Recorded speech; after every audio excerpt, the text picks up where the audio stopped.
જો એમાં કંઈ ઇન્વોલ્વ હોય અને અમારું કંઈ નામ આવે તો તમ તારે હું ગમે ત્યારે હાજર થવા માટે તૈયાર છું. આખું કાવતરું જયરાજનું છે, ગોંડલના માજી ધારાસભ્યનું, અને એ અમને મારા પરિવારને ગમે એ રીતે એન કેન પ્રકારે હેરાન કરવા માટેનું આ એક કાવતરું છે. એ સુસાઇડ નોટમાં ઘણા બધા ચેડા કરેલા છે. ગોંડલના રીબડાની અંદર ગઈકાલે અમિત ખૂટના કેસની અંદર એ ભારે ચકચાર દિવસ દરમિયાન જોવા મળ્યો. જો કે વહેલી સવારે અમિત ખૂટને તેની જ વાડી વિસ્તારની અંદરથી તેનો મૃતદેહ મળી આવ્યો હતો. જો કે ત્યારબાદ આખા આ કેસની તપાસ એ દિશાની અંદર વળી કે જ્યાં અમિત ખૂટની પાસેથી સુસાઇડ નોટ મળી, પરંતુ હવે આ સુસાઇડ નોટને લઈને પણ સવાલો ઊભા એ અનિરુદ્ધસિંહે કર્યા છે. નમસ્કાર, આપ જોઈ રહ્યા છો ન્યૂઝ રૂમ ને આપની સાથે હું છું પ્રદીપ.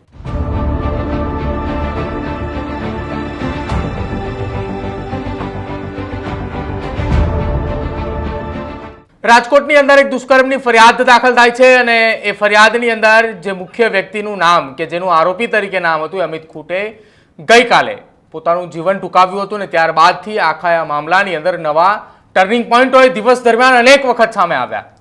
પહેલા એ ઘટના જ્યારે સામે આવી ત્યારે વહેલી સવારે ચર્ચાનો વિષય બન્યો હતો કે કેમ અમિત ખૂટે પોતાનું જીવન ટૂંકાવ્યું. જો કે ત્યારબાદ તેના પાકીટની અંદરથી નીકળેલી સુસાઇડ નોટના કારણે આખા આ મામલાની અંદર નવો વળાંક આવ્યો. સુસાઇડ નોટ સામે આવતાની સાથે જ પરિવાર દ્વારા આખી આ ઘટનાની અંદર અમિત ખૂટનું ફોરેન્સિક પોસ્ટમોર્ટમ કરાવવા માટેની વાત કરવામાં આવી અને ફોરેન્સિક પોસ્ટમોર્ટમ દરમિયાન આખી આ ઘટનાની અંદર નવા ખુલાસાઓ થાય તેવી શક્યતાઓ છે. જો કે આ તમામ શક્યતાઓની વચ્ચે રાજકોટની અંદર ગોંડલ તાલુકા પોલીસ સ્ટેશને આખા આ મામલે દુષ્પ્રેરણાની કલમો અંતર્ગત ગુનો દાખલ કરી અને ગુનો દાખલ કરવામાં જે સગીરાએ આક્ષેપ લગાવ્યા હતા અમિત ખૂટની સામે, સગીરા સહિત મીડિયાની અંદર જે મહિલાએ આવીને અમિત ખૂટની સામે ઇન્ટરવ્યૂ આપ્યું હતું તે અને સાથે જ અનિરુદ્ધસિંહ અને રાજદીપસિંહની સામે નામજોગ ફરિયાદ દાખલ કરવામાં આવી છે. જો કે આખી આ ઘટનાની અંદર ફરિયાદ દાખલ થયા બાદ મોડી રાત્રે અનિરુદ્ધસિંહે સોશિયલ મીડિયાના માધ્યમથી એક વિડીયો વાયરલ કર્યો છે અને વાયરલ વિડીયોની અંદર તેણે આખું આ કાવતરું ગણાવ્યું છે. પહેલાં સાંભળો અનિરુદ્ધસિંહે શું કંઈ કહ્યું એ. રીબડા ગામ મુકામે જે અમિત ખૂટ નામની વ્યક્તિએ ગળે ફાંસો ખાઈને આપઘાત કરેલ એની વાડી ઉપર, તે બાબતે હું મીડિયાના માધ્યમથી જણાવવા માગું છું કે એ બાબતે હું કે મારો પરિવાર એમાં ક્યાંય ઇન્વોલ્વ નથી, કે મારા ત્રાસથી કે મારા પરિવારના ત્રાસથી કે મારા બાળકોના ત્રાસથી એને મજબૂરીથી આપઘાત કરવો પડ્યો એવી કોઈ વાત છે નહીં. રહી વાત બળાત્કારની કે પોસ્કોની, કે જે લેડીસે કે જે દીકરીએ ફરિયાદ નોંધાવી હોય તે હયાત જ છે, એ પોલીસનો તપાસનો વિષય છે. પોલીસ તપાસ કરે. મેં કે મારા પરિવારે કે મારા બાળકોએ કે મારા કોઈ મિત્ર સર્કલે જો એમાં કંઈ ઇન્વોલ્વ હોય અને અમારું કંઈ નામ આવે તો તમ તારે હું ગમે ત્યારે હાજર થવા માટે તૈયાર છું. પરંતુ આ આખું કાવતરું જયરાજનું છે, ગોંડલના માજી ધારાસભ્યનું, અને એ અમને મારા પરિવારને ગમે એ રીતે એન કેન પ્રકારે હેરાન કરવા માટેનું આ એક કાવતરું છે. કારણ કે જે સુસાઇડ નોટ મળી આવે છે મરનારની, એ સુસાઇડ નોટમાં ઘણા બધા ચેડા કરેલા છે, ઘણા બધા પાનામાં ફેરફાર છે. પેલા સવારે વર્કશોપના માધ્યમથી જાણવા મળ્યું કે ભાઈ એક એને લખેલું હતું કે ભાઈ મારા પરિવારનું, મારી પત્નીનું ધ્યાન રાખજો, અને મારા એના મોબાઈલ નંબર લખેલા હતા. બાદમાં જ્યારે જયરાજ રીબડામાં એમનું થયો હાજર અને જ્યારે એની વાડી ઉપર ગયો ત્યારે એ બધા ભેગા મળી, ગોવિંદ સરપરિયા એ બધા ભેગા મળી અને ચર્ચા વિચારણા કરવામાં આવી અને પછી સુસાઇડ નોટ લખવામાં આવી અને એ સુસાઇડ નોટમાં ચર્ચા કરી મારા દીકરા રાજદીપનું નામ ઇન્વોલ્વ કરવા માટે આ સ્પેશિયલ કાવતરું રચવામાં આવેલ છે, જે હું આ મીડિયાના મારફતે લોકોને જણાવવા માગું છું. અને પોલીસનો ખરેખર એમાં તપાસ કરીને ઊંડી ઉતરે તો સત્ય હશે એ બહાર આવી જશે. જો મેં કે મારા પરિવારે ખરેખર આ દીકરીનો કોન્ટેક્ટ કરેલો હશે કે એના મોબાઈલમાં અમારો નંબર નીકળે અથવા એનો અમારા મોબાઈલમાં નંબર નીકળે તો પણ એ પણ પોલીસ તપાસ કરી શકે. રીબડા ગામ મુકામે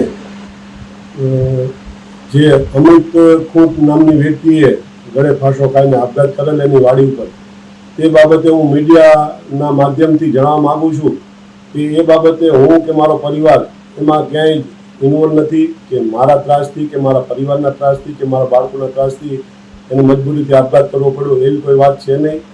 રહી વાત બળાત્કારની કે પોસ્કોની, કે જે લેડીસે કે જે દીકરીએ ફરિયાદ નોંધાવી હોય તે હયાત જ છે, એ પોલીસનો તપાસનો વિષય છે. પોલીસ તપાસ કરે. મેં કે મારા પરિવારે કે મારા બાળકોએ કે મારા કોઈ મિત્ર સર્કલે જો એમાં કંઈ ઇન્વોલ્વ હોય અને અમારું કંઈ નામ આવે તો તમ તારે હું ગમે ત્યારે હાજર થવા માટે તૈયાર છું. પરંતુ આ આખું કાવતરું જયરાજનું છે, ગોંડલના માજી ધારાસભ્યનું, અને એ અમને મારા પરિવારને ગમે એ રીતે એન કેન પ્રકારે હેરાન કરવા માટેનું આ એક કાવતરું છે. કારણ કે જે સુસાઇડ નોટ મળી આવે છે મરનારની, એ સુસાઇડ નોટમાં ઘણા બધા ચેડા કરેલા છે, ઘણા બધા પાનામાં ફેરફાર છે. પેલા સવારે વર્કશોપના માધ્યમથી જાણવા મળ્યું કે ભાઈ એક એને લખેલું હતું કે ભાઈ મારા પરિવારનું, મારી પત્નીનું ધ્યાન રાખજો, અને મારા એના મોબાઈલ નંબર લખેલા હતા. બાદમાં જ્યારે જયરાજ રીબડામાં એમનું થયો હાજર, અને જ્યારે એની વાડી ઉપર ગયો ત્યારે એ બધા ભેગા મળી, ગોવિંદ સરપરિયા એ બધા ભેગા મળી અને ચર્ચા વિચારણા કરવામાં આવી, અને પછી સુસાઇડ નોટ લખવામાં આવી, અને એ સુસાઇડ નોટમાં ચર્ચા કરી મારા દીકરા રાજદીપનું નામ ઇન્વોલ્વ કરવા માટે આ સ્પેશિયલ કાવતરું રચવામાં આવેલ છે, જે હું આ મીડિયાના મારફતે લોકોને જણાવવા માગું છું. અને પોલીસનો ખરેખર એમાં તપાસ કરીને ઊંડી ઉતરે તો સત્ય હશે એ બહાર આવી જશે. જો મેં કે મારા પરિવારે ખરેખર આ દીકરીનો કોન્ટેક્ટ કરેલો હશે, કે એના મોબાઈલમાં અમારો નંબર નીકળે અથવા એનો અમારા મોબાઈલમાં નંબર નીકળે તો પણ એ પણ પોલીસ તપાસ કરી શકે. તો અનિરુદ્ધસિંહે સોશિયલ મીડિયાના માધ્યમથી એક વિડીયો વાયરલ કર્યો, જેની અંદર જે અમિત ખૂટની આખી આ કેસનો જે મામલો છે, અમિત ખૂટ સાથે જે કંઈ પણ ઘટના બની, એ ઘટનાની અંદર અનિરુદ્ધસિંહનું એવું કહેવું છે કે આખી આ ઘટનાક્રમ એ બનાવવામાં આવ્યો છે. અનિરુદ્ધસિંહ અને રાજદીપસિંહને ફસાવવા માટેનું આખો આ ચોકઠું ગોઠવવામાં આવ્યું છે. જ્યારે આખી આ ઘટનાની અંદર જે સુસાઇડ નોટ મળી આવી હતી તેને લઈને જે સવાલો ઊભા થઈ રહ્યા હતા, એ સવાલોની સામે અનિરુદ્ધસિંહે એવો જવાબ આપ્યો કે વહેલી સવારે જ્યારે આખી આ ઘટના બની તે દરમિયાન પોલીસને માત્ર એક જ કાગળ મળ્યું હતું. ત્યારબાદ એ ઘટના સ્થળ ઉપર જયરાજસિંહ ત્યાં આવે છે, અને જયરાજસિંહના આવ્યા બાદ વધારાના કાગળિયા મળી આવે છે. એટલે કે આ મને અને મારા દીકરાને ફસાવવાનું આખું એ કાવતરું હોવાની વાત એ અનિરુદ્ધસિંહે વિડીયો મારફતે કહ્યું છે. અને આખી આ ઘટનાની અંદર અનિરુદ્ધસિંહે ચેલેન્જ એ પણ આપી છે કે જો એ બંને જે યુવતીઓએ આખી આ ઘટનાની અંદર દુષ્કર્મની જે વાત કરવામાં આવી છે, એ યુવતી અને હું અથવા મારો પરિવાર એ કોઈ સંપર્કમાં હશું તો અમે 100% એ પોલીસ મથકે હાજર થશું. પોલીસે આમાં ઊંડી ઉતરીને તપાસ કરવાની જરૂર છે. આ પ્રકારની વાત એ અનિરુદ્ધસિંહે કરી છે. જો કે હવે એક બાદ એક નવા વળાંકો સામે આવી રહ્યા છે, અને આ કેસની તપાસ એ ક્યાં સુધી જશે, કયા મૂળ સુધી પહોંચે છે પોલીસ, અને ખાસ આ તપાસની અંદર શું એ વધારે વિગતો સામે આવે છે તેને લઈને સૌથી મોટી એ રાહ જોવાઈ રહી છે. અને બીજી તરફ અમિત ખૂટે જે સુસાઇડ નોટ લખી હોવાની જે પોલીસે વાત કરી રહ્યા છે, એ સુસાઇડ નોટની અંદર જે સગીરાએ તેની સામે આક્ષેપ લગાવ્યા છે, એ સગીરાની આખી હની ટાઈપની ગેંગ હોવાની પણ વાત કરવામાં આવી રહી છે. તમારું શું માનવું છે અનિરુદ્ધસિંહની આ આખા સોશિયલ મીડિયાના માધ્યમથી વાયરલ કરેલા વિડીયોને લઈને? તે ખાસ અમારા કમેન્ટ સેક્શનની અંદર જરૂર જણાવજો. જોતા રહેજો ન્યૂઝરૂમ. નમસ્કાર.